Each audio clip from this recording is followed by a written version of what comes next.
y un placer poder escucharlo. Bueno, muchas gracias a ustedes, un saludo muy grande desde acá a esa querida provincia, a esa querida universidad. Siempre para mí es un gusto muy grande cuando escucho cómo está la ciencia política desarrollándose en el conjunto del país. Me acuerdo cuando yo cursé la carrera hace ya muchos años, empecé en el año 87, 86, 88, 89, perdón, 89 la carrera. En ese momento, ahí pusieron están compartiendo pantalla de un WhatsApp, me parece, cuidado. Sí, sí. Ay, perdón. No, no hay problema. Solo que uno que depende, hay cosas que uno quiere no enterarse. Sí, sí.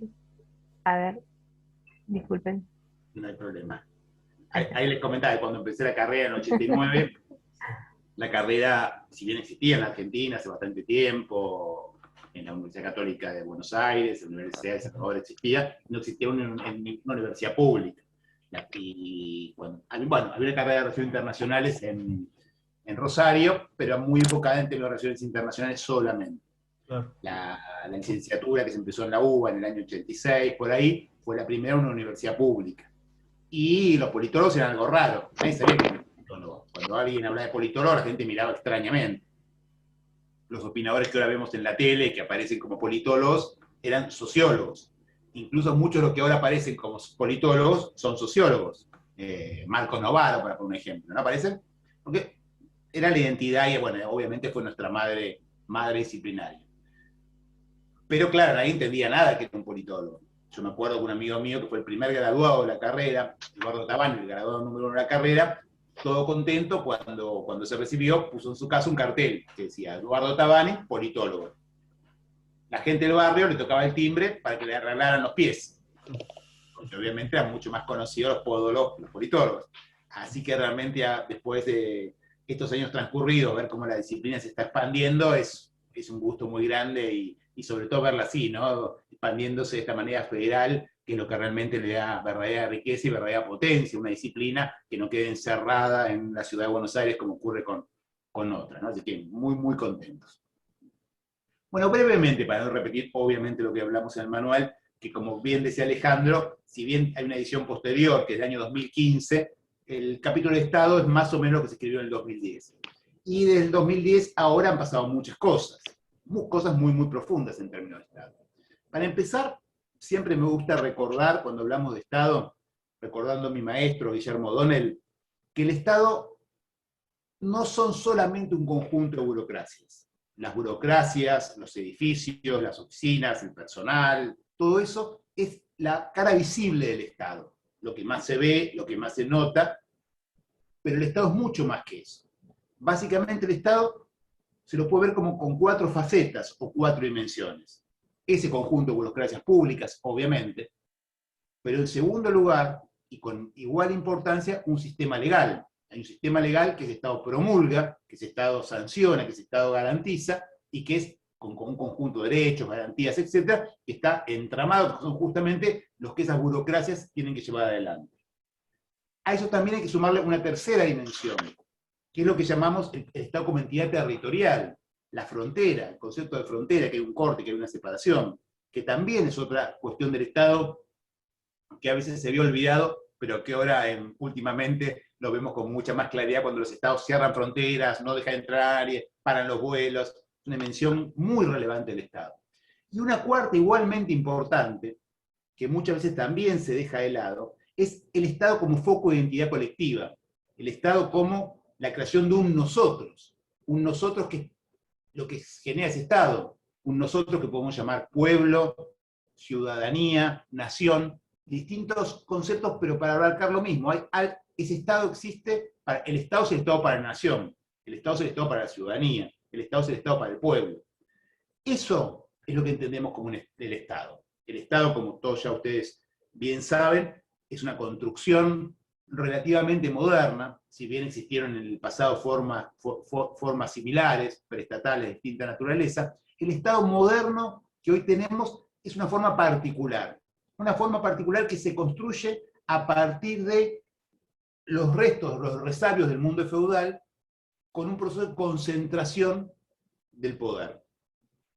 Del conjunto de unidades territoriales en los que estaba dividida, por ejemplo, Europa Occidental en la época del feudalismo, 500, para poner un número, 500, entre 500 y 600 a principios del año 1500, se llega al principio del siglo pasado en ese mismo territorio con 10 unidades. O sea, un proceso de construcción, en el cual los estados se construyen desde un centro, quitándole lo que llamamos los medios materiales de administración a otros que los ejercían. En el caso argentino fue muy claro. La construcción del Estado argentino entre 1860 y 1890 tuvo que ver con expropiar, un proceso de expropiación social por el cual ese centro le quitó cosas que otros hacían. Como, como para salir del feudalismo se le sacaron los ejércitos a los señores feudales, a los duques, a los marqueses, en nuestro caso fue a los caudillos. En nuestro caso también, y en el conjunto del mundo, hasta que este Estado existía como tal, los nacimientos y las muertes eran anotados por la Iglesia, el control de los cementerios, el control de los bautismos. Uno nacía y moría tomado en cuenta de cómo funcionaba la Iglesia. Hasta llegar, en el caso argentino, obviamente, cuando decimos que el Estado se construye, cuando el Estado Nacional expropia a la provincia de Buenos Aires el control de la aduana. Ese proceso es paralelo a otro, en el cual se crea lo que hoy llamamos burocracia, burócratas, empleados públicos. ¿Por qué? Porque antes los que ejercían esas funciones eran los dueños de esas herramientas con las que ejercían las funciones.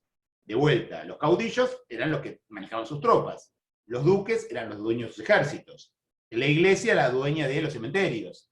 El Estado, al expropiar todo eso, pasa a tener un cuerpo administrativo en términos weberianos, que en vez de obedecer por honor, por historia, por tradición, obedece por una retribución salarial. Entonces, esa combinación entre medios materiales que son propiedad del Estado y un cuerpo administrativo que se encarga de llevar funciones, pero que lo hace siguiendo normas y procedimientos, construye lo que Max Weber define como el Estado moderno. Un Estado que, a diferencia de otras formas preestatales, como los imperios, para poner un ejemplo que todos conocemos, supone en general que tiene una delimitación territorial determinada. Hay fronteras claras que cortan y separan, sobre las cuales, dentro de ese territorio, es que el Estado ejerce ¿qué cosa? Centralmente el monopolio de la violencia física legítima. Lo que define al Estado en última instancia es ese ejercicio, o esa pretensión, más bien, de ejercer el monopolio de la violencia física legítima. No hay discusión dentro de las fronteras quién ejerce esa función. Eso es el Estado moderno. Ese Estado en general, no en todos los casos, pero en general venía muy vinculado a ese foco de identidad que yo hablaba antes, en clave nación. Los Estados y las naciones. En algunos casos, las naciones preexisten a los Estados, son anteriores al Estado. En otros casos, como son los nuestros, las naciones fueron construidas por el Estado. Hay que construirlo, hay que dar un borde. ¿Qué era Argentina? Digamos, ¿cuándo se construye, cuándo se arma la Argentina? ¿No? Jujuy, ¿dónde estaba? ¿Qué era Jujuy? ¿Qué era Uruguay? ¿Qué era Paraguay? ¿Qué era Bolivia? ¿No? Fue una construcción, un proceso de construcción estatal que desde el Estado construye una determinada nación. Digo no en todos los casos porque también existieron, y existen ahora menos, muchos estados plurinacionales. El más relevante era la Unión de Repúblicas Socialistas Soviéticas, que juntaba muchas nacionalidades. Yugoslavia fue otro ejemplo histórico. Actualmente existen menos, pero siguen existiendo. Bélgica es un estado plurinacional, hay dos naciones ahí. Entendiendo nación como esta idea de una comunidad que entiende que tiene un pasado y un futuro común, y que en general tiene una lengua, y que en general se vincula con una religión. La actual Gran Bretaña, habrán visto Escocia intentando irse a cada rato, España, con el problema de los vascos, los catalanes, ahora muy en boga por el indulto que está dando Pedro Sánchez a los que intentaba hacer el proceso independentista de hace 2 o 3 años, pero entonces en general la mayoría de nuestros estados se construyen en clave nación. En esa construcción, la primera forma que toman esos estados es lo que llamamos, y lo que yo llamo en el capítulo, el Estado liberal. ¿Por qué? Porque era un Estado que básicamente se encargaba de garantizar un conjunto de reglas para cuidar la propiedad y algunos derechos civiles. Así se construyen los Estados. ¿Cómo hacerlo? Hacia afuera, con ejércitos, y hacia adentro, con justicia, policía y un aparato estatal que garantizara el sueldo para todas esas personas, que es el control de aduanas y otro tipo de tasas vinculantes. Esa primera forma estatal, que fue la predominante durante todo el 17 y el 18, como se armaron los estados básicamente latinoamericanos, fue reemplazada desde el fin del 19 hacia el siglo XX en los países centrales y más tarde en algunos en América Latina, por un estado que se entiende como otra cosa. Eso que llamamos, y que en el manual está como el estado keynesiano del bienestar, es un estado que cambia su foco. Es un estado que ya no se dedica a ayudar y controlar a la sociedad. Es un estado que se entiende como aparato que busca desarrollo, inclusión y dosis de justicia. De muy diversas maneras. Su primera forma, como varios de ustedes bien saben, fue la Alemania de Otto Bismarck, fin del 19, que quería hacerlo para que no hubiera una revolución. Acuérdense que en ese momento el comunismo era enormemente fuerte en Alemania. En otros lugares, por presión de los partidos populares.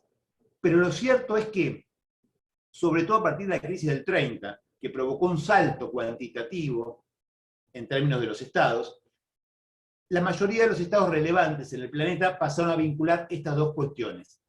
La fase keynesiana, es decir, el Estado interviniendo en la economía para terminar con las crisis cíclicas del modelo liberal, y el estado de bienestar, en el cual el Estado se tiene que encargar y debe trabajar de dar derechos a su población, derechos reales, sociales, digamos, a su población, bienestar a su población. Esa vinculación, que fue enormemente exitosa, fue la que produjo entre el año, hablando muy a grandes rasgos, no sé si quieren, después nos detenemos en algo, entre 1930 y sobre todo después de la Segunda Guerra Mundial, después del 46, hasta fin de los años 70, el momento más claro de avance estatal. Si uno ve, por ejemplo, el presupuesto público que maneja el gasto estatal, es una línea recta siempre para arriba. Y en ese mismo sentido se veía el nivel de ingreso de la población, los derechos sociales de esa población, el nivel de riqueza sumado, y centralmente la reducción de los niveles de desigualdad. La desigualdad, que es un gran problema que tiene la humanidad de sus inicios, pero que se fue acrecentando con los tiempos, encontró en el Estado keynesiano de bienestar un freno. El Estado keynesiano de bienestar logró generar niveles de igualdad. Ahora parece, vieron que ahora discutimos en Argentina, impuestos a las grandes fortunas, no sé qué, no sé cuánto. ¿Saben cuánto era el impuesto a las grandes fortunas en Estados Unidos en 1950? El 70%. 70%. Imagínense si ahora alguien dice 70%. 70%. Es decir, incluso un Estado como el norteamericano, que no fue para nada de los más intervencionistas, ni los que más hicieron un desarrollo de aparato social, ni mucho menos que la mayoría de los estados de Europa Occidental, incluso en ese Estado, el rol del Estado enormemente fuerte y, sobre todo, era entendido como cumpliendo una profunda tarea redistributiva. El Estado debía ayudar a los que menos tienen, y obviamente eso se hace sacando a los que más tienen.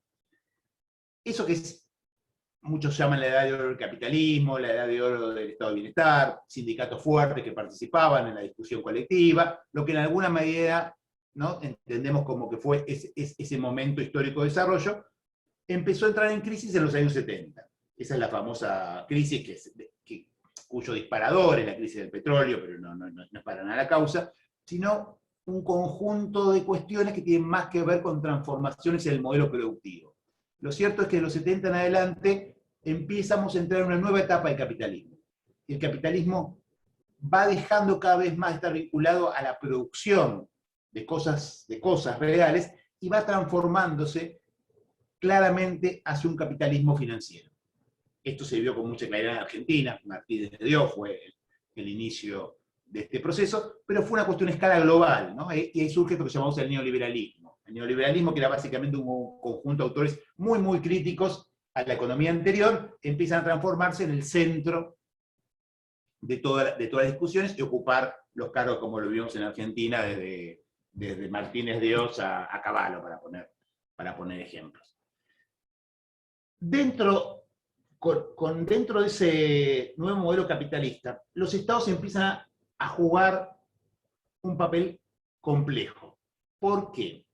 Porque obviamente el neoliberalismo buscaba reducirlos, volverlos a ser similares a lo que eran los estados liberales del siglo XIX. Pero sin embargo, la gran diferencia es que en el siglo XIX no había democracia y la gente no votaba. Ahora sí vota. Entonces, el Estado que yo llamo en el texto el Estado neoliberal siempre fue un Estado en tensión. Nunca logró constituirse. Si uno ve ejemplos históricos concretos, Nueva Zelanda, podemos decir, pero en general, en los países que habían desarrollado fuertes aparatos de estados de bienestar, las destrucciones que hicieron estos procesos liberales nunca fueron tan radicales como ellos querían. Incluso la misma Margaret Thatcher no pudo terminar con el sistema de salud británico, para poner un ejemplo raro. Pero sí, lo que logró es que en los países, muchos de los de nuestra región, que no habían desarrollado estado de bienestar, no se desarrollaran. Lo que estamos viendo que pasa en Perú es un ejemplo obvio de lo que estoy diciendo. Ahí nunca hubo estado de bienestar y justamente el neoliberalismo impidió que existiese. Perú, Colombia y tantos otros. De todas maneras, ese estado neoliberal tuvo una enorme fuerza. ¿Por qué? Porque mientras iba constituyendo, es la caída del otro mundo, del mundo del comunismo. Y frente a eso, el prestigio y el poder que logró este conjunto de ideas, ¿no? Que llegó a anunciarse como ese famoso autor Francis Fukuyama, que alguno por ahí leyó, del fin de la historia y estas cuestiones, es decir, que a escala global la humanidad había llegado a su final en discusión, porque todo iba a ser economía de mercado y democracia. Y el mundo iba claramente para allá. Ese modelo que va al 89 y que se piensa como eterno, es el que ahora entró en tensión. Primero en América Latina, con todas las discusiones que hubo a principios del siglo XX, pero incluso en el mundo central. Primero fue la crisis internacional del 2008-2009, la caída de Lehman Brothers y todo eso, y de ahí en adelante, ahora nuevamente, la pandemia vuelve a poner en cuestión ese modelo.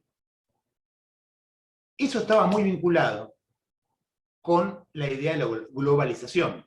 La globalización, no me voy a extender demasiado, pero como ustedes bien saben, es un proceso muy complejo porque tiene que ver con cuestiones obviamente económicas, financieras, pero también culturales, un conjunto de naturaleza, pero de alguna manera hubo una apuesta muy fuerte de esa globalización, ¿no? Estar en el mundo y abrirse al mundo, ser parte del mundo, construir en el mundo, esa era la gran idea de globalización.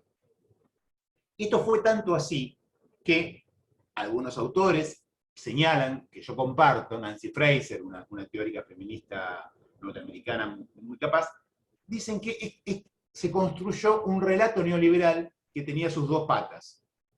La pata conservadora, con los Bush, con todo lo que ustedes imaginan, pero a la vez también con su pata progresista, Obama, para poner un ejemplo, en el cual no se cuestionaba la distribución del ingreso, sino simplemente se cuestionaba la aceptación de derechos. O sea, un neoliberalismo progresista que daba derechos a las minorías, obviamente todas las cuestiones de género, etc., pero que no discutía la redistribución del ingreso. Como producto de estos años, si bien, como yo les decía antes, los estados no se han reducido tanto como uno hubiese supuesto en ese momento, porque de hecho si uno se fija, no es tan grande el porcentaje que han perdido, se ha generado en la historia de la humanidad, como bien han demostrado importantes economistas, el crecimiento más alto de la desigualdad en la historia de la humanidad. Miren lo que estamos hablando. Tanto es así esto que el año 2020, el año de la pandemia, el año en el que más nos empobrecimos la enorme mayoría de los ciudadanos del planeta, fue el año que más multimillonarios crecieron.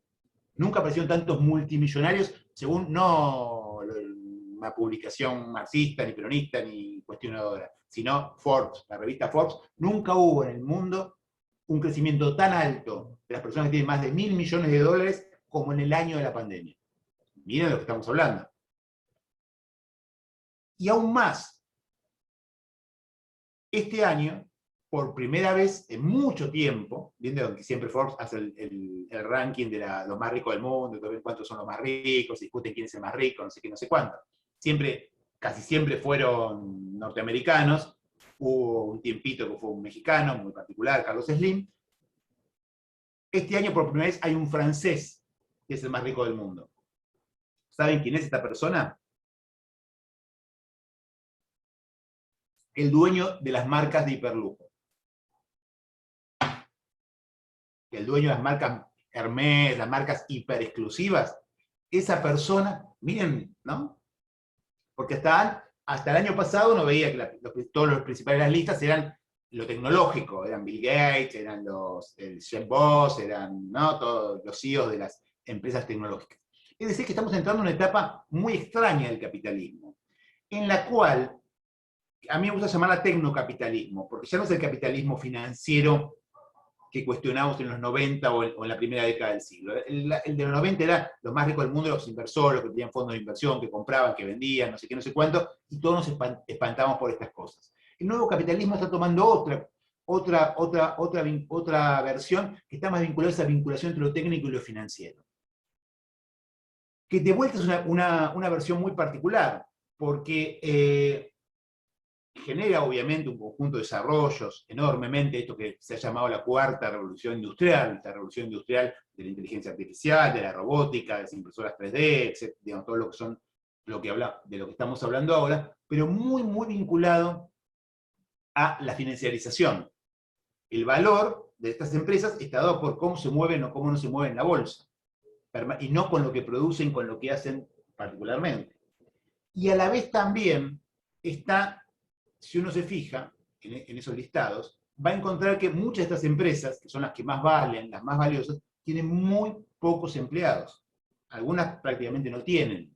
Es más, hay empresas importantísimas que no tienen ningún empleado, ¿no? Una empresa de auto famosa, que no le vamos a hacer propaganda por acá, ¿no? Uber, que todos conocen, Uber no tiene un empleado. Tendrá un 10, 20... No solo no tiene un empleado, no tiene un auto. No es dueña de un auto. Airbnb, la principal empresa de turismo para viajes, no tiene una casa, un departamento, un hotel. Es una transformación muy compleja, que muchos podrían pensar que iba muy en sintonía con la globalización y que iba a ir yendo progresivamente a la desaparición de los estados nacionales. Pero eso no ocurre, y creo yo decir que eso no va a ocurrir. ¿Por qué no va a ocurrir? Porque después pasan cosas, y bueno, como fue la pandemia. Si ustedes lo piensan, digamos, veníamos en el discurso de globalización, todo eso, ¿no? Regionalización, globalización, etcétera, etcétera, etcétera, de repente aparece una pandemia, ¿y qué hacemos los estados?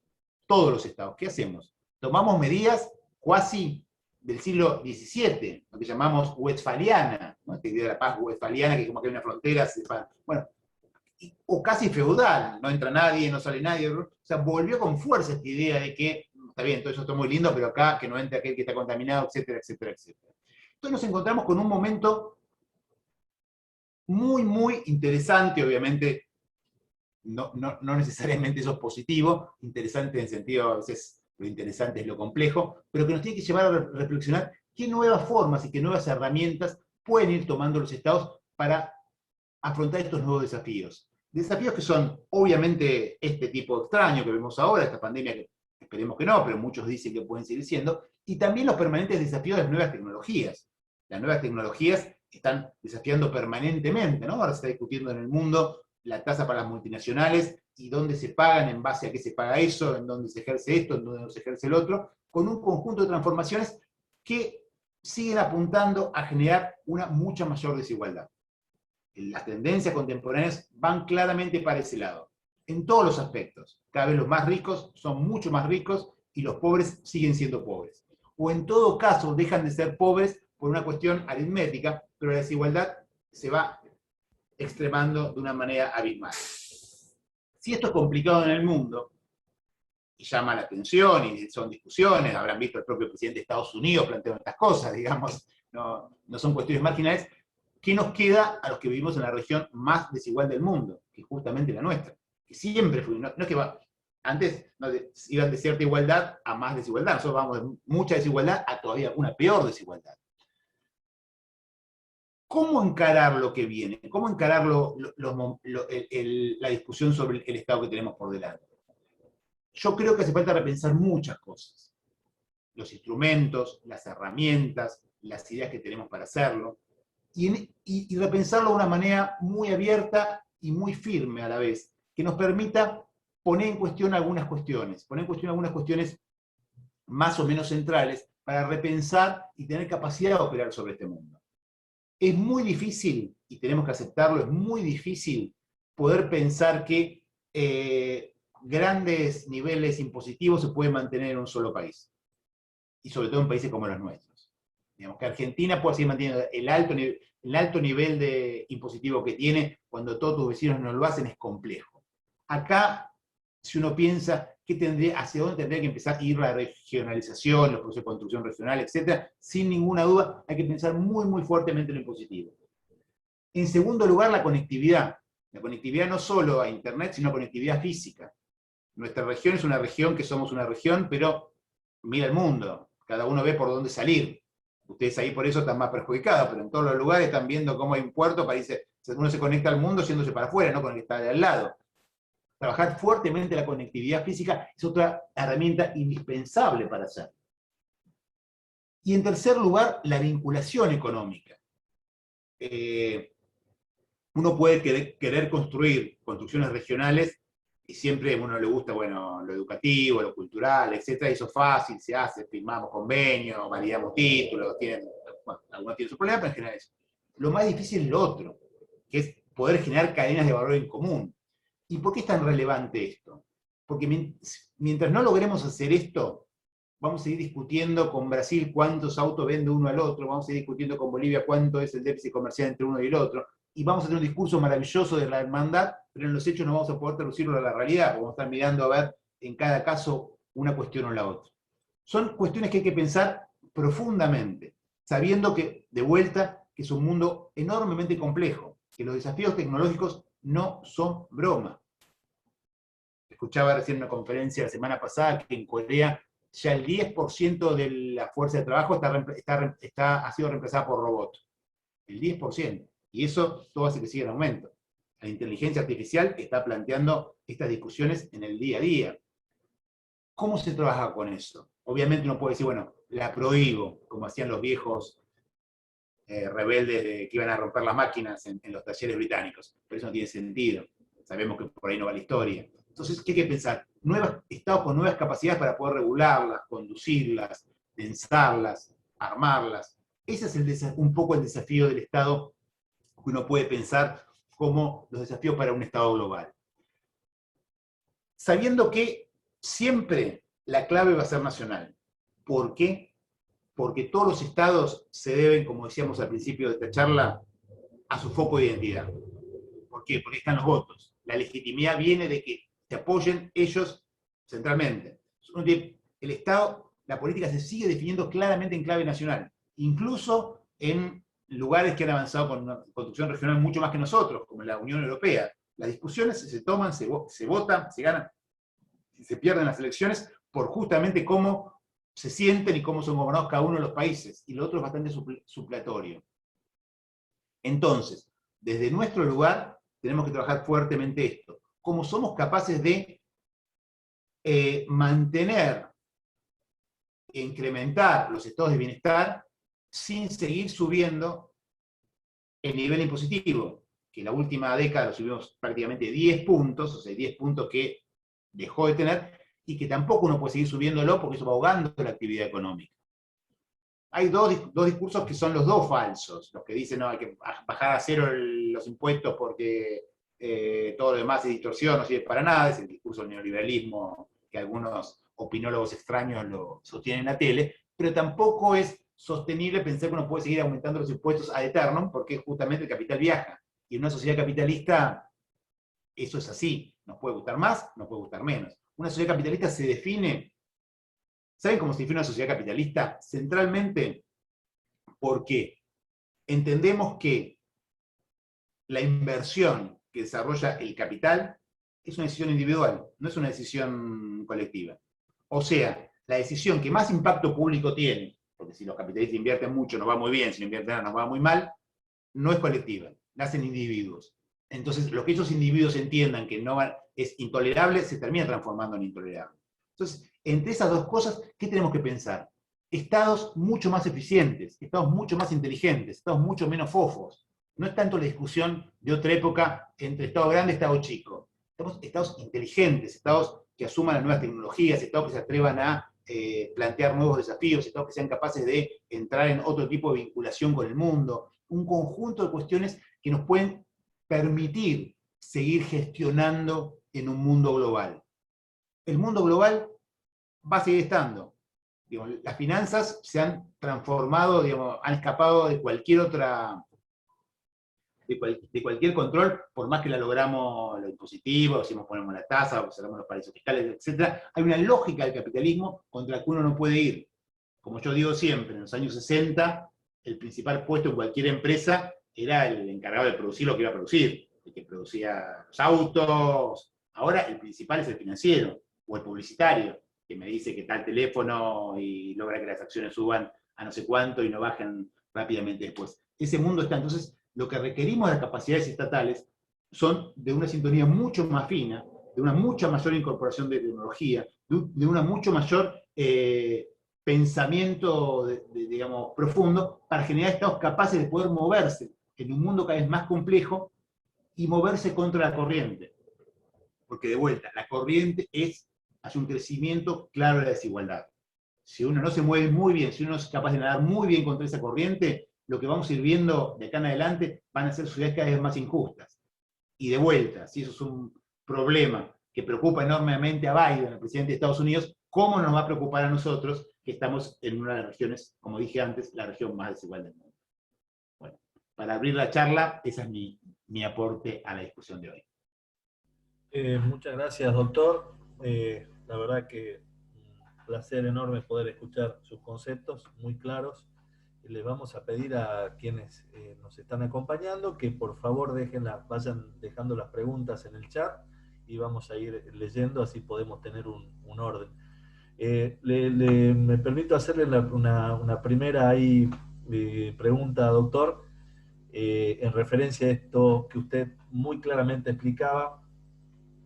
Ahora estamos transitando la cuarta revolución industrial y algunos autores, sobre todo españoles, están hablando de una quinta revolución con estas tecnologías que usted muy claramente explicó.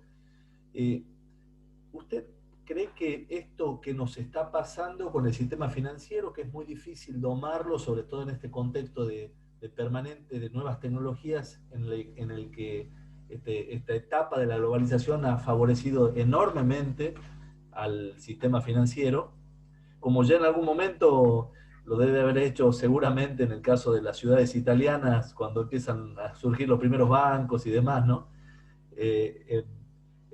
A medida que se desarrollaba el Estado.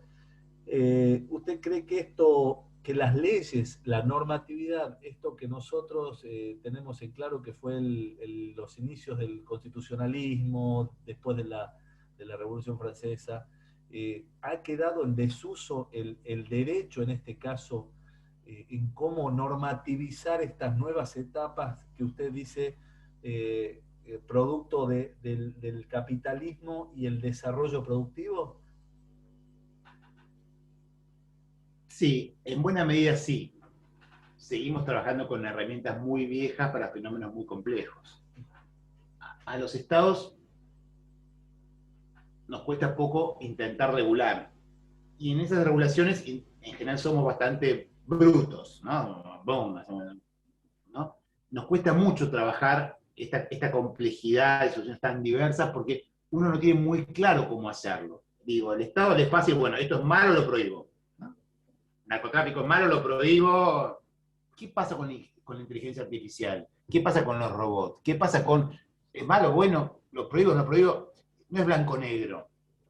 Todas las cuestiones que estamos viendo ahora son mucho más complejas, mucho más complejas. Entonces, a los estados les es muy difícil, ¿no? Entonces, vi esta discusión que ahora entre los bancos y los fintech de cómo regularlo, y te bajan las tasas y uno lo sube, y no sabes qué impacto terminas haciendo, no puedes prohibirla, pero tampoco... Son cuestiones de una enorme complejidad que requieren, por eso digo, estados mucho más atentos a estas cuestiones muy, muy, muy sutiles para no generar respuestas que terminan siendo desastrosas. Por eso sí hay que trabajar mucho en ese sentido. también hay que ser consciente de que muchas veces, sobre todo en Argentina, pero bueno, en general en América Latina, tenemos mucho la falacia normativista, ¿no? Creemos que si aprobamos una ley de algo, ya está arreglado el problema. Muchas veces es al revés, ¿no? La cantidad de leyes que hay en la Argentina y la mayoría, pues, digo, yo fui legislador, no sabe, sacar una ley es lo más fácil del mundo, una ley que suena bien y que sea linda y que sea para algo bueno, la votás, ya está, se aprueba. El tema es cómo después eso impacta sobre la realidad, cómo produce beneficios públicos, cómo genera externalidades positivas para el conjunto de la población. Por eso digo, hay que repensar muchas cosas, ¿no? Incluso nuestra estructura estatal, que sigue siendo en gran medida bonapartista, napoleónica, con cada ministerio aislado uno del otro, y cada uno tiene sus misiones y funciones y va para un lado y va para el otro, poca integralidad, poca vinculación, poca evaluación del impacto. Nosotros en Argentina prácticamente no hacemos evaluación del impacto de las políticas públicas que llevamos adelante. Seguimos moviéndonos como hace 20 años, ¿no? ¿Cuántos kilómetros de carretera? ¿Cuántos hospitales? En vez de pensar cuánto mejoró la conectividad esta carretera, cuánto mejoró la salud de la población con este hospital. O sea, seguimos midiendo en términos cuantitativos y no medimos el impacto real de lo que hacemos. Entonces, son cuestiones que yo creo que estamos obligados a hacer si no queremos que el Estado vaya perdiendo relevancia permanentemente, ¿no? Muchas gracias, muy claro, doctor. Muchas gracias. Por favor. Bueno, ¿alguien que quiera hacer una pregunta? También puede hacerla si quieren Sí, desmuteándose y... sí, sí, sí, tal cual. Ahí nos dice Buenas Mariel, tardes. ojalá las nuevas generaciones puedan abrirse paso como actores políticos, encarando de entrada estados eficientes, porque si no, aquí seguimos en la era precámbrica. ¿Cuánto nos llevará a cambiar esta estructura? Yo creo que la misma tecnología se va a encargar de apurar todo, dice María. Y Lucía dice, ¿cómo cree que será el nuevo rol del Estado? Vos, Álvaro, ¿qué querías decir? ¿Cómo Ah, bueno, está, profesor? Buenas tardes. Sí, sí. respondo estas dos, ¿no? Sí. No, a ver, las nuevas tecnologías se van a encargar si son bien aplicadas. Las nuevas tecnologías pueden producir enormes avances o enormes desastres. Depende mucho de las capacidades que uno tenga de cómo regularlas y cómo aplicarlas. Ahí está el desafío. ¿Cuál va a ser qué nuevo tipo de Estado deberíamos tener? Uno que sea capaz de actuar positivamente usando esas nuevas tecnologías para generar más trabajo, más inclusión, más desarrollo. En el dibujo fino, a ver, como discurso suena bien, en el fino, en la regulación menor, más puntual, es bastante complejo porque, digo, Zoom, acá estamos en Zoom. ¿Qué es Zoom? Más hasta un coreano que lo inventó, hizo multimillonario y tuvo la suerte de... ¿Cómo regula uno esto? ¿Cómo el Estado hace algo con esto? Y lo usamos todos y lo hablamos todos. Y hay que entender que el nuevo mundo del capitalismo funciona con esta clave. Si a cualquiera de nosotros nos preguntaban, cuando empezó la pandemia, ¿en qué nos íbamos a comunicar para esta charla? Uno hubiera pensado en alguna cosa que haga Google, una cosa que haga Amazon, una cosa, no algo marginal que inventó un coreanito que estaba por ahí, y de repente esto está y destruyó a los demás, los corrió de la cancha. Estas son las particularidades que a veces a los estados les cuesta mucho, porque el capitalismo está tomando formas muy aleatorias y muy también a la vez contingentes. Entonces, sin duda, hay que aplicar las nuevas tecnologías, regular las nuevas tecnologías, pero hacerlo con mucha inteligencia para que esa regulación sirva para algo, porque si no el resultado puede ser peor que lo que uno quiere resolver, ¿no? Claro. ¿Cómo cree que será el nuevo rol del Estado? Dice Lucía Ponce. Y va a tener, a ver, espero. Después, post pandemia, ¿no? Post pandemia. Y no es como creo, es como espero. Yo espero que el Estado post pandemia, primero como siempre en estos casos, ¿se acuerdan cuando empezó la pandemia? Empezaron a aparecer un montón de filósofos que decían que el mundo iba a cambiar, que íbamos a ser mucho más buenos, que el Estado iba a volver, iba a ser mucho más fuerte, iba a haber más derechos. Ya nos dimos cuenta que no nos cambió, y en todo caso nos hizo peor, y digo, no, esta idea que vamos a ser todos más mejores, más buenos, podemos ser conscientes, no está ocurriendo y uno realmente no lo ve. Entonces, el desafío está abierto. El desafío está abierto si post pandemia los estados son capaces de ponerse de verdad en acción a trabajar en la dirección, en este tipo de direcciones, utilizando las herramientas, utilizando las capacidades, mejorándolas. de verdad trabajando en serio en la capacitación de los empleados públicos, y no que sea simplemente una cosita ritual para ir subiendo en la carrera, sino que sirva realmente para mejorar el desempeño. Hay un conjunto de cuestiones que los estados están obligados a poder implementar si no quieren que cada vez su rol sea menor. Menor no en términos de su tamaño, podemos ser más grandes, pero cada vez con menor capacidad de realmente de poder regular y transformar la sociedad. Hoy a los estados les está costando mucho acciones de transformación. Prácticamente, si ustedes lo piensan, a nuestros estados les cuesta enormemente casi cualquier cosa que tenga que ver con transformar la realidad. Enormemente esto, ¿no? Y bueno, eso nos tiene que llamar a reflexionar, nos tiene que llevar a pensar, digamos, justamente un cambio profundo para poder hacerlo, ¿no? Tal cual, doctor. Álvaro, ¿cuál era tu pregunta? Sí, buenas tardes. Doctor, buenas tardes. Bueno, agradecerle la presencia también por intermedio del profesor. Es realmente muy gratificante escucharlo. Es muy claro con lo que dice y también con lo que hemos leído en su manual, que ya lo había comentado una compañera. Yo más que nada mi planteo va por el lado del desarrollo. He visto que se está tratando de apostar nuevamente al cooperativismo y si sería favorable porque, a ver, si estamos cada vez en una actividad más globalizada y cada vez pretendemos que nuevas empresas ingresen al país para que el desarrollo crezca, me parece que el cooperativismo sería algo que nos podría jugar en contra por la falta de experiencia, por la falta de... traigo esto porque, bueno, para contarle, formo parte del sindicato de la Unión Obrera Metalúrgica, y me parece que la actividad sindical organizada y, por supuesto, aquella que comparte y donde fluye siempre la información, me parece que sería la forma más equilibrada entre el desarrollo y el derecho laboral. Sin duda, sin duda. A ver, habrán escuchado hace poquito justamente que estamos hablando tanto de este personaje de Biden, dijo que Estados Unidos fue lo que fue, no por Wall Street, sino por la clase media de los sindicatos. Que acá genera un montón de quilombo cuando lo dijo.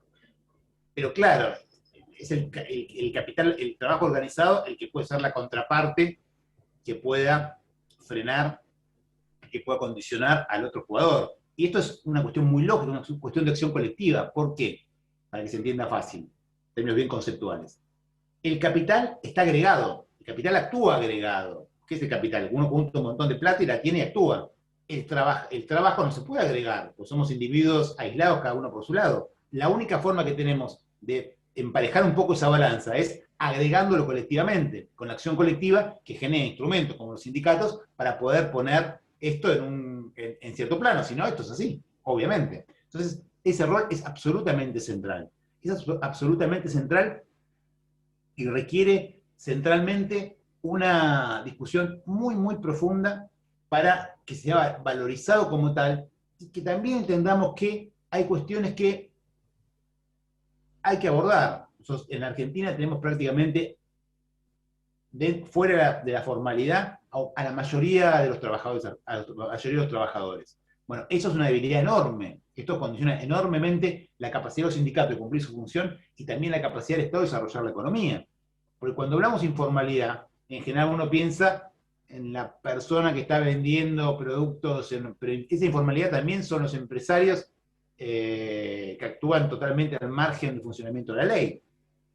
Yo me acuerdo en un momento que estaba senador, y en ese momento Macri había enviado una reforma tributaria que subía el impuesto a la Coca-Cola, a las bebidas gaseosas. Y me vino a ver la Coca-Cola, yo nunca no había estado con la gente de Coca-Cola. Y me decían, mira, nosotros, senador, no tenemos problema en pagar más, lo que pasa es que queremos que paguen lo mismo. Me dijo, nosotros producimos el 50% de las gaseosas en la Argentina y pagamos el 80% de los impuestos. ¿Por qué? Porque hay enormes sectores que viven sin pagar impuestos. Entonces, hay una informalidad en la Argentina, que es el trabajador sin derecho, es el empresario que no paga impuestos, es un entramado enorme, muy complejo, que tiene enormes implicancias negativas para el conjunto de la población. Por un lado, porque quiebra los regímenes previsionales, por otro lado, porque hace que los que están obligados a pagar impuestos paguemos mucho más de lo que supuestamente pagaríamos por el nivel de Estado que tenemos. Entonces, la tarea de trabajar para formalizar la economía es un tema central en todos los aspectos, en lo laboral, en lo financiero, en lo impositivo, ni hablar. O sea, es muy importante también entender eso, pues una de las claves que tenemos, lo que viene por delante, ¿no? Porque cuando uno ve, algunos se quejan enormemente del nivel de impositivo en la Argentina. Es alto, no tan alto. Lo que pasa es que está muy desigualmente, algunos pagan mucho de lo que ganan y otros no pagan prácticamente nada de lo que ganan. Entonces, hay que hacer una tarea muy profunda y me parece que es un rol que el Estado tiene que hacer sí o sí porque es lo que te permite después usar eso para algo, ¿no? Gracias, doctor. Dice Esther Quispe, ¿cómo ve la construcción y transformación del Estado argentino? El Estado argentino era un Estado, en términos, estoy hablando acá de capacidades estatales, ¿no? Era un Estado que realmente era muy, muy bueno hasta la dictadura. Si uno piensa ahora cómo era la salud, la educación, los principales bienes, la seguridad, los principales bienes públicos que hace el Estado, en los años 70 en la Argentina, y la verdad éramos otro país. En ese momento, ¿no? La calidad de los servicios públicos, era otro país. La dictadura tuvo un impacto atroz sobre la capacidad estatal, porque, bueno, justamente el terrorismo de Estado hasta le quitó digamos, hasta el honor, digamos, y la honestidad del funcionamiento estatal. Pero lo cierto también está en que ya han pasado muchos años y no fuimos capaces de cambiar esta tendencia. Alfonsín le agarró el gobierno en medio de la hiperdeuda, la crisis de la deuda, no tuvo capacidad para hacer nada, porque explotaba todo. Menem sume con el discurso del neoliberalismo, Caballo, el recorte, etcétera, etcétera, etcétera, también provocó otro daño gigantesco sobre el aparato estatal.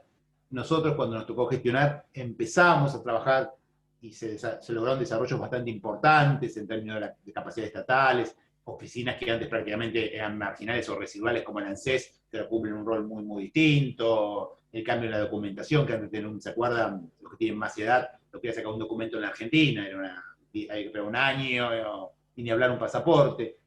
Se logró, pero nunca logramos dar un salto. Y en el medio de eso, ¡boom!, el macrismo, que tuvo una de vuelta, intentar los viejos manuales que nunca funcionan, ese tipo de cosas, retiros voluntarios, achicamiento, no porque haya gente que no trabaje, sino simplemente a vos te toca sacar 10, pero no, yo necesito 20, no importa, sacás 10, y volvieron a golpearlo. Y después la pandemia. Entonces, realmente el Estado está muy, muy, muy golpeado y va a costar ponerlo en funcionamiento.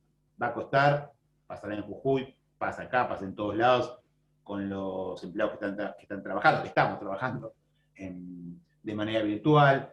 Va a costar mucho hacerlo, pero es imperioso. Si no tenés el instrumento para llevar adelante las políticas públicas, no hay política pública que te sirva, digamos, puedes tener la mejor idea, pero si tu instrumento para llevarla adelante no funciona, estás perdido, de eso no hay ninguna duda. Y acá hemos retrocedido, ¿no? Hemos retrocedido porque en algún sentido, con nuestras dificultades y los problemas, en los gobiernos hasta el 2015 se había logrado, digo, acuérdense cuando la presidenta Cristina Fernández de Kirchner anuncia la asignación universal por hijo, y dijimos, vamos a hacer una tarjeta y le va a llegar a 3 millones de personas, y hubo capacidad estatal de llevarlo y que la gente cobrara. Hay sectores que todavía tienen esa capacidad, pero la verdad que el Estado está bastante, bastante golpeado. Gracias, doctor. Ahí vamos a ir resumiendo algunas en las que ya usted viene respondiendo. Lucía también dice, bueno, ¿para usted sería posible un modelo de equilibrio entre lo neoliberal y el viejo estado de bienestar? ¿Cómo, perdón? ¿Sería posible un modelo de equilibrio entre lo neoliberal y el viejo estado de bienestar? Y de alguna manera es lo que existe ahora. Ahora existe un modelo que combina ambas lógicas, de manera contradictoria, en discusión, pero hoy lo que vemos es esa combinación. Estados que siguen pagando sueldos, dando pensiones, etcétera, pero que a la vez quieren retirarse de sectores económicos, no son capaces de regularlos. Hoy eso de alguna manera existe. El tema es cómo se le da una lógica que vaya en el sentido del bienestar. cómo somos capaces, como han logrado hacer otros estados, que sostienen e incrementan algunas áreas con mucha claridad y con mucha fuerza, y dicen, bueno, acá no se jode, pero bueno, los que han logrado hacerlo, hay que decirlo, son muchos de la Unión Europea, que tienen mucha capacidad, porque como las tasas impositivas son globales, les es difícil al capital saltar de un país al otro. En nuestro caso es más complicado por lo que yo les decía antes. A ver, lo cierto es que los países que más han crecido en estos años son los que de alguna manera hay un trilema que hace un economista muy, muy bueno, para mí el mejor economista actual, que se llama Dani Rodrik, que se llama el trilema de la globalización, que señala como que hay tensiones de la economía global, la lógica del Estado y la lógica de la democracia, y que a todos los modelos actuales les es muy difícil satisfacer a las tres juntas, ¿no? Cada modelo agarra una determinada manera, digamos, el modelo de desarrollo chino, que maravilloso, habrán visto todo lo que fue los 100 años del Partido Comunista Chino, un desarrollo gigantesco, pero claro, logra moverse en la globalización sacrificando una pata, que es la pata democrática. Es Estado con globalización. Había otro modelo, que era el clásico de Estado de Bienestar, que sacrificaba globalización, economía global, y el Estado y democracia. El viejo Bretton Woods, el viejo Estado de Bienestar, ¿no? Lo de afuera no importa, desarrollo... No. Y hubo una apuesta, que es la apuesta del neoliberalismo, en su versión más progre, digamos, Obama, que juntaba el tercer componente, democracia, con global, saltando sobre lo estatal. Esto va a desaparecer, la economía es global, pim, pim, pim. Nos es muy difícil poder trabajar respondiendo esas tres demandas que son tan antagónicas una con la otra. Y ese es el desafío que tenemos que pensar y repensar ahora. Muy claro, doctor. Disculpe. Ahí, sí, Romina. Buenas tardes. Buenas tardes, profesor. Buenas tardes. ¿Qué tal? Quería preguntar, ¿usted cree que este modelo de la pandemia hace que se deje afuera ese pensamiento del Estado como un simple observador? Sí, porque en este momento, por ejemplo, si bien las entidades privadas, todos tuvieron que responder, o sea, buscaron una respuesta en el Estado. Y esto era lo que se planteaba anteriormente, digamos, como que el Estado era un Estado ausente, un Estado solamente observador, y en realidad se dio a nivel mundial, es lo que veo yo, que la respuesta se buscó de la salud y de todos lados en el Estado. Exactamente, exactamente. Eso fue para mí lo que, como yo decía al principio, lo que marcó el quiebre del discurso del neoliberalismo, con claridad. De repente el Estado, bueno, no importa, yo me muevo sin Estado, y de repente vino esto y Estado, y todos reclamábamos Estado y decíamos Estado, ¿no? En Argentina, ¿se acuerdan que se empezó a hablar de la compra privada de vacunas hace 3, 4 meses? El año pasado nadie hablaba de nada, estamos esperando que el Estado nos dé la vacuna. El Estado vino para quedarse. Esas fantasías que muchos, incluso yo en algún sentido compartí en algún momento, que bueno, iba a ir perdiendo relevancia, no es tan así. Puede ir perdiendo relevancia en algún sentido, en el sentido que le es cada vez más difícil poder regular y cobrarle al capitalismo global. Pero salvo eso, en el resto de las funciones, los estados, como quedó muy claramente en la pandemia, cumplen las funciones, y de hecho las funciones más clásicas, digamos, de vos no salís, vos venís, vos no pasás, ¿no? Entonces, sí, sin ninguna duda, sin ninguna duda. Doctor, por eso algunos autores también se preocupan con cierto, que uno lo puede ver en algún sentido, cierta autocratización a escala global. Gran parte, hace 20 años, en ese discurso del neoliberalismo progre, se pensaba que el camino hacia la democracia era uno solo, globalización y democracia, ¿no? Ese gran camino, ¿no? Y uno dice, bueno, China está creciendo, pero en algún momento las clases medias chinas van a empezar a reclamar democracia, eso se va a frenar. No, para nada. Nadie está reclamando, lo habrán visto en los festejos, nadie está muy contento con el sistema y están dando. Y cada vez vemos más casos de lo que llamamos estados o regímenes híbridos, que combinan cuestiones autoritarias con cuestiones democráticas.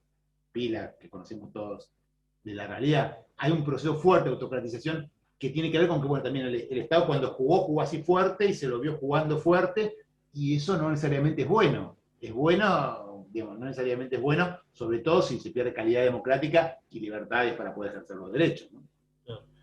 Hasta esta idea disculpa, ¿no? Hasta esta idea de libertad también está cambiando, porque es una libertad limitada, por así decirlo, porque en la pandemia uno puede salir, no puede hacer esto, es como que la democracia esa también queda un poco como que perdida en la pandemia, digamos. Puesta en cuestión. Claro. Y lo más Claro, loco, tal cual, perdón. y lo más loco, si ustedes lo piensan, que todas estas medidas se han tomado de manera, no quiero decir la palabra, pero bueno, en algún sentido, por fuera de la normativa. Ningún Estado declaró estado de sitio para tomar las medidas. Sin embargo, las tomamos, dijimos, vos no salís a tal hora, vos salís a tal otra, vos salís a tal otra, y hay una enorme discusión sobre esto, ¿no?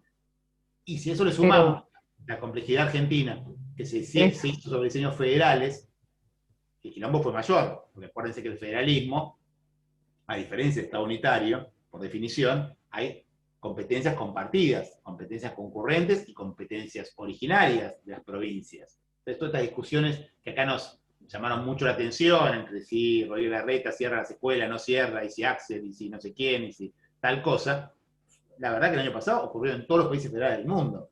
Le pasó a Bolsonaro, le pasó a Trump, pasó en España, pasó en Italia. Profe, pero todos siguen creciendo, nosotros seguimos estancando, tirándonos la pelotita, y en vez de quejarnos tanto de la pandemia, ahí podríamos aprovechar, digamos, para crecer, para interferir nosotros, o sea, la nueva generación que está estudiando esta carrera, por ejemplo, podría hacer algo para mejorar todo eso, ¿no es cierto? Yo le hacía una pregunta que ya el profe se la va a leer ahí en un momentito. Bueno, sí, ahí para seguir el orden de Martina, y bueno, y ahí vamos a leer 3 más para desocuparlo al profesor también, que tiene otros compromisos. Martina dice, además de la desigualdad, ¿cuál sería para usted el mayor problema del Estado argentino? La inefectividad. Es un Estado poco efectivo. Es un Estado que dice mucho lo que va a hacer y después le cuesta horrores hacerlo. Es un Estado inefectivo, ¿no? Más que ineficiente, porque ineficiente es el costo. Yo no estoy hablando del costo acá tanto, sino de la capacidad, la efectividad de la ley. Le cuesta... Cuando uno habla de Estado, acuérdense, son las 4 dimensiones que decíamos antes. Una muy importante es el sistema legal. Ese sistema legal, como bien nos recordaba Guillermo una y otra vez, es clave que sea homogéneo. Es decir, que todos y todas, independientemente de dónde vivamos, seamos hombres, mujeres, arriba, abajo, tengamos un trato similar frente a la ley. Bueno, esto es obvio que no ocurre en la Argentina. Hay una inequidad del funcionamiento de estos aparatos burocráticos y de la justicia en particular, que diferencia mucho al que tiene muchos recursos y vive en determinado lugar, del que tiene pocos recursos y vive en otro lugar. Esa inefectividad del Estado para garantizar cierta, no absoluta, no sé en ningún lado del mundo, obvio, pero cierta igualdad en el tratamiento de los ciudadanos, de las personas, es un problema muy serio nuestro, y bueno, y ni hablar en muchos países de la región, ¿no? Sin ninguna duda. Claro. Gracias, doctor. Ahí dice Nicolás Gray, volviendo un poco a la profesión desde la ciencia política, ¿cuál cree que va a ser el enfoque desde la politología para realizar aportes al Estado y a la administración pública post-pandemia? Y es enormemente importante nuestro rol, porque uno tiene que entender qué es hacer una transformación de una política pública, de un organismo público, de un sector, o sea lo que sea. Y para eso tiene que tener una lectura bastante integral. De vuelta, en general muchos de los que ocupan cargos públicos tienden a ser abogados y tienden a pensar que simplemente hago la norma y ya está solucionado el problema. O economistas que dicen, bueno, reduzco el gasto acá y hago tal cosa. Me parece que la mirada del politólogo, la mirada que tiene una cabeza en el Estado, tiene que ser en poder vincular las distintas cuestiones y mirar sobre todo la realidad. A ver, voy a hacer esta ley que va a transformar el servicio de salud de Jujuy. A ver, quiénes son, dónde están, qué necesidades tienen, qué reclamos hacen, si hago esto, ¿qué ocurre? Si hago esto otro, ¿qué ocurre? ¿Qué decisión tomo? ¿Qué me sirve más? ¿Poner más hospitales grandes o atención domiciliaria? Digo, pensarlo más, disculpen la palabra, pero bueno, científicamente lo que uno va a decir. Me parece que eso es lo que termina generando que después esa política pública funciona mejor. Digo, cuando vos lo tomás con seriedad, con profesionalismo y con cabeza, después tu política funciona mejor. Y funciona mejor, ¿qué significa? Que la gente vive mejor, que finalmente para lo que existe la política. No, la política en términos genéricos, o el Estado, es el principal bien público que genera es el orden social. En eso estamos todos de acuerdo. Por eso el Estado no funciona cuando no genera ese orden. Pero la calidad de ese orden depende justamente de las capacidades de las políticas que el Estado implementa para que la gente viva mejor, que es como decía antes vos, María, que hablaste recién, lo que no estamos logrando en los últimos años en Argentina. La gente no está viviendo mejor y ese tiene que ser el gran desafío y la gran discusión. Porque yo, como siempre digo, los argentinos, como decíamos antes, los argentinos en el año 75, digamos, éramos menos desiguales, teníamos mejor educación, mejor salud, mejor seguridad, y el gasto público era la mitad. O sea, estamos gastando mucho más y logrando mucho menos. Acá hay un problema que hay que pensarlo, y no hay que asustarse para pensarlo, ¿no? Porque es una realidad. Hoy el Estado genera bienes públicos, la educación pública en los 70s era para todos, ahora hay un sector que va a la privada. Ese sector que va a la privada está pagando 2 veces lo mismo, y eso es un problema, y la salud lo mismo, y hay un problema general que si no somos capaces de pensarlo y mejorar fuertemente la calidad de las prestaciones estatales, determinados discursos que parecen disparatados van a tener más fuerza, sin ninguna duda. Hay algunas, hemos visto que, bueno, doctor, usted ya hizo una explicación general y muchas de las preguntas, bueno, se enfocaban a ese lugar. Una última pregunta de Alejandro Martínez: ¿cómo ve la evolución de nuestro Estado en relación al fuerte extractivismo? Extractivismo sería, ¿no? Y el extractivismo es la salida fácil, ¿no? Los países más pobres, en general, que nos cuesta hacer es innovar, desarrollar, producir, que es lo más sencillo, extraer.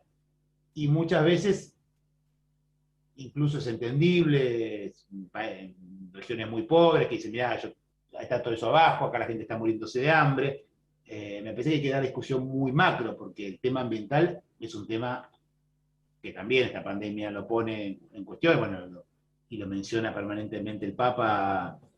Es un tema que hay que prestarle demasiada atención. O sea, el extractivismo es básicamente comida para hoy, hambre para mañana, y poner en cuestión la propia supervivencia de la humanidad. Entonces, hay que trabajar fuerte. A ver, no quiero ser con esto injusto, porque muchos, yo he discutido con gobernadores importantes que me decían, mira, Juan, acá, si no hacemos esto, se cagan de hambre.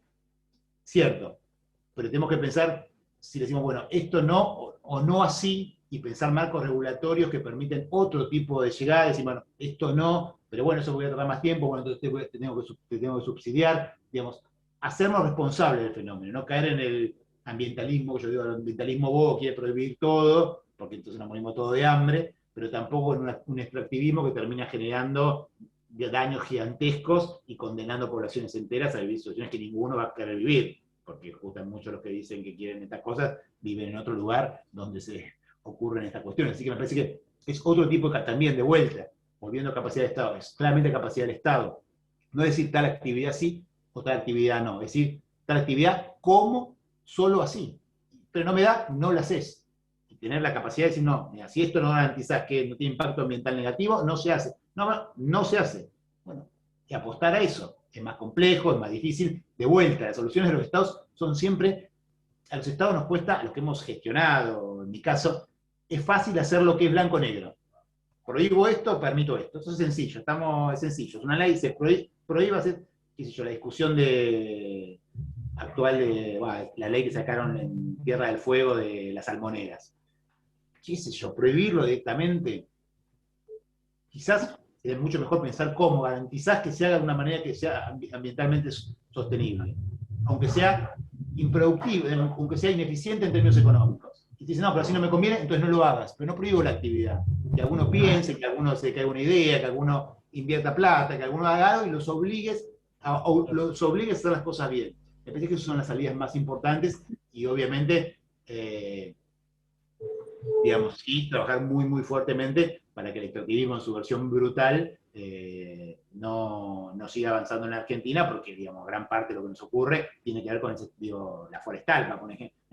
Un país que decidió destruir todos sus bosques y terminó generando la catástrofe que todos conocemos en gran parte de la Argentina. Doctor, sí, ¿me permitiría hacer una última pregunta? Una última pregunta, sí, por favor, Claudio. Muchas gracias. Doctor, quería preguntarle, ¿no?, en base a los ejes que usted planteaba respecto de los desafíos tecnológicos y de darle el marco regulatorio necesario en esto de la conectividad física también, ¿no?, de acercarse más a la ciudadanía y de la vinculación económica con esto que usted proponía de la cadena de valores comunes, ¿no? Y todo eso asentado en esto de que también usted expresaba que los estados deben hacer foco en esto de la identidad nacional. ¿Cómo hacer que la dirigencia política tome también nota de esto para que eso se traduzca, digamos, en desarrollo casualmente, que es lo que estamos buscando, ¿no es cierto? Gracias. Esa es la gran pregunta. Yo creo que tenemos un gran problema en cómo se da el debate político en la Argentina. Y un problema que es compartido, ¿no? Esto que popularizó la nata de la grieta, que los politólogos llamamos polarización extrema, genera enormes perjuicios. ¿Por qué? Porque es muy sencillo, se lo garantizo, es muy sencillo discutir echándole toda la culpa al otro. Si yo veo un programa de televisión y digo, ustedes son un desastre, esto es culpa de ustedes, la gente me aplaude, los míos me dicen muy bien Juan, que enérgico, no sé qué, no sé cuánto. El otro le pasa lo mismo. Entonces es muy difícil recuperar una idea de política que pueda plantear este tipo de cuestiones. Para este tipo de cuestiones hay que llegar a acuerdos. Digamos, nos guste o no nos guste más o nos guste menos. En Argentina no hay un 90% de la Argentina que quiere una cosa y un 10% que quiere otra. No, hay sectores que van cambiando, mayorías circunstanciales, mayorías parejas. Si no somos capaces de recuperar la idea del diálogo y el acuerdo, vamos a ir medio de bandazos cada 4 años y eso termina destruyendo cualquier posibilidad real que tengamos de desarrollo. Los procesos de desarrollo se piensan en décadas, cualquiera. O sea, no quiero decir llegar al extremo del chino, que pueden decir, bueno, que va a pasar en 100 años, pero si no pensamos políticas que tengan que haber por lo menos 10 años de mínima, y eso es consensuar, eso es construir, y eso es aceptar que el otro no es un enemigo al que tengo que erradicar, sino que es un adversario al que le tengo que ganar y que finalmente tengo que conducir el país con él. Si no, es complejo salir de ahí, ¿no? Me parece que hace falta un cambio que es muy difícil porque la lógica política, que también la ven en las redes, en los medios, yo digo, se han hecho on demand. Al principio on demand eran solo las plataformas, eran solo las apps, ¿no? Uno en Twitter escucha lo que quiere escuchar. Hoy los medios de comunicación también hablan, cada uno para su público, cada uno habla solo uno va a escuchar al otro y sabe ya el periodista lo que le va a decir, el periodista va a pensar igual al que entrevista, no va a haber casi debate o algún debate solo para darle color. Esa forma de que las redes han jugado un papel muy fuerte, ahí está muy estudiado y muy demostrado. Un amigo mío, un politólogo argentino que trabaja en Estados Unidos, Ernesto Calvo, lo ha estudiado con mucha profundidad. Las redes generan esto. ¿Por qué? Porque uno, como nos pasa a todos nosotros, digamos, me pasa a mí, a todos, digamos. En Twitter vos escuchás, seguís a los que piensan más o menos como vos y algunos de los otros para putearlo, y a la inversa. Entonces vas generando estas burbujas en las que somos todos convencidos, hay unos malos para discutir, y terminan perdiéndose de verdad la posibilidad de poder dialogar y poder discutir en serio un modelo de país. Necesitamos, ¿no? Bueno, por eso el rol acá de los politólogos es tan relevante, porque podemos decir, a ver, pará, espera un poquito, a ver, ¿no? La discusión. Está bien, vos decís que va a Venezuela, sabés que no estamos yendo a Venezuela. Bueno, vos decís que Macri es igual a dictadura militar, sabemos que no es igual. Poner un poco más de sensatez, de sentido común, apoyar un pensamiento científico, nos permite a los politólogos, creo yo, poder participar de ese debate con un efecto mucho más positivo, ¿no? Parando la pelota, ¿para qué usando tantos adjetivos? ¿Para qué hay que decir el proyecto asesino, corrupto, ladrón? Hablemos de las cosas, de los proyectos, porque la verdad es que echándonos las culpas entre todos, Argentina está cada día mejor. Entonces, es un cambio importante y en el que yo estoy convencido que los politólogos podemos jugar, los politólogos y las politólogas podemos jugar un rol muy importante.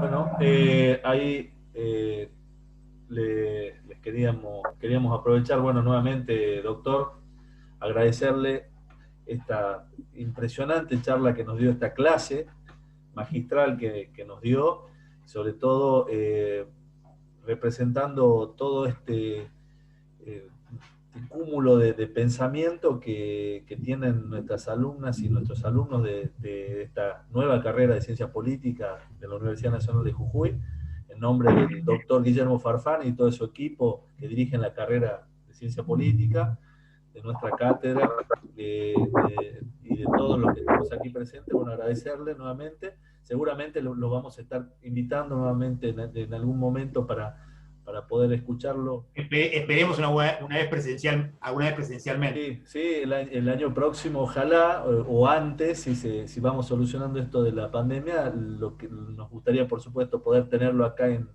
San Salvador de Jujuy, y en Palpalá, que es donde se situó la carrera, ¿no? Una ciudad histórica para los jujeños desde el punto de vista del desarrollo, para la historia de la siderurgia argentina, usted sabe.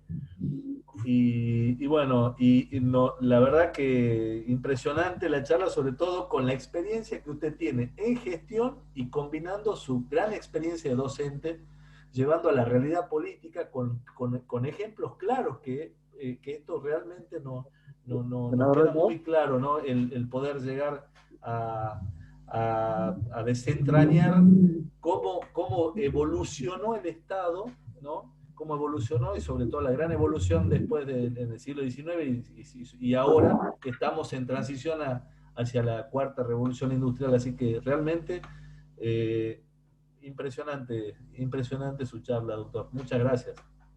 No, muchísimas gracias a ustedes, la verdad, por la calidad de las preguntas, y realmente me gustó mucho. Y bueno, recomendarles simplemente que estudien mucho. La verdad que lo que uno estudia en la carrera después no se lo olvida en la vida.